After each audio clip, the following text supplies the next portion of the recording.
According to a survey by the wellness platform Lovely, 36% of women fear getting old. We all know that aging is a part of life, but just because you get older doesn't mean you have to stop having fun. Joining us now to discuss is Linda Myers, women's life coach and founder of Cook in Tuscany. Welcome. Good to see you. Good morning. Good morning. So tell me about this acceptance trap that women fall into. We do. Women especially fall into acceptance, but it's really about avoidance. We avoid things for so long that we have like a fear of something new. So we just settle.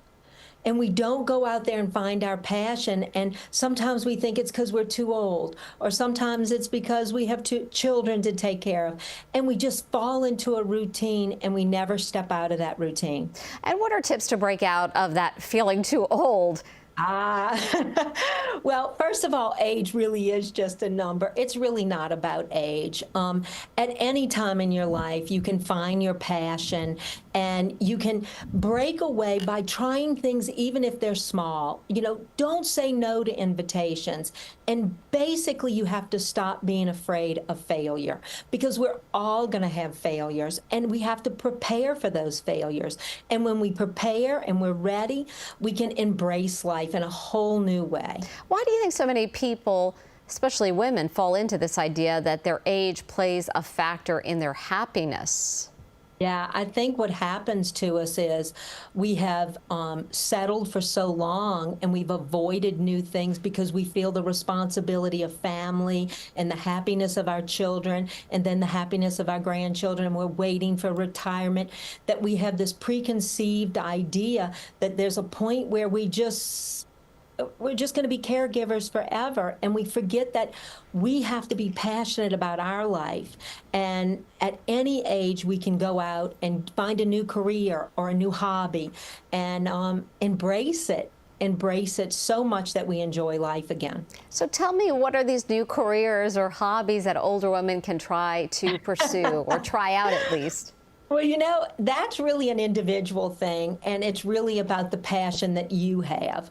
For me, it was entertaining people, and I changed my life. I was a kindergarten teacher for well over 20 years. I knew I loved to entertain. I loved food. And I started Cook in Tuscany. And because I was passionate about it, now I had many failures, so it wasn't all easy. But it's finding your passion is what makes that new career or that new hobby successful for you. You can't pick off of somebody else's tree. You have to make sure it's your passion.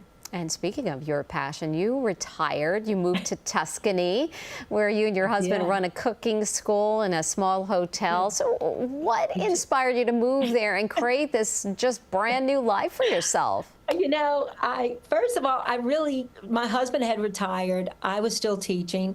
I just knew there was a lot more for me than to just get up every day, go to work, come home, go out to dinner, and do the same thing over and over. Now, I was a little drastic. I moved across the world.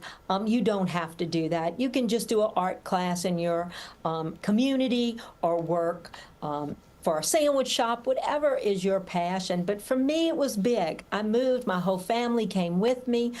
We run 4 cooking schools now, an entire farm, and olive oil factory, but it doesn't have to be quite that big for you to find your passion. Oh, wow. Well, Linda, I hope you're okay with all of us coming over for dinner tonight, because that sounds amazing. Well, I got a lot here, so come on over. All right. Sounds wonderful. We'll have a beautiful day.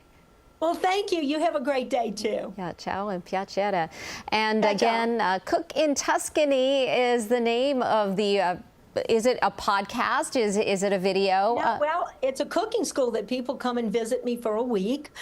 We cook with our local nonas, and then, of course, we tour my beautiful area of the Val d'Orcia and the Val Chiana, and just stay here on the farm and learn all kinds of beautiful things, the easy life of Tuscany.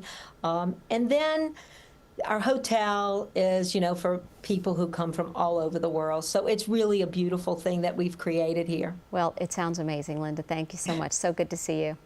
Thank you. Have a great day. You too.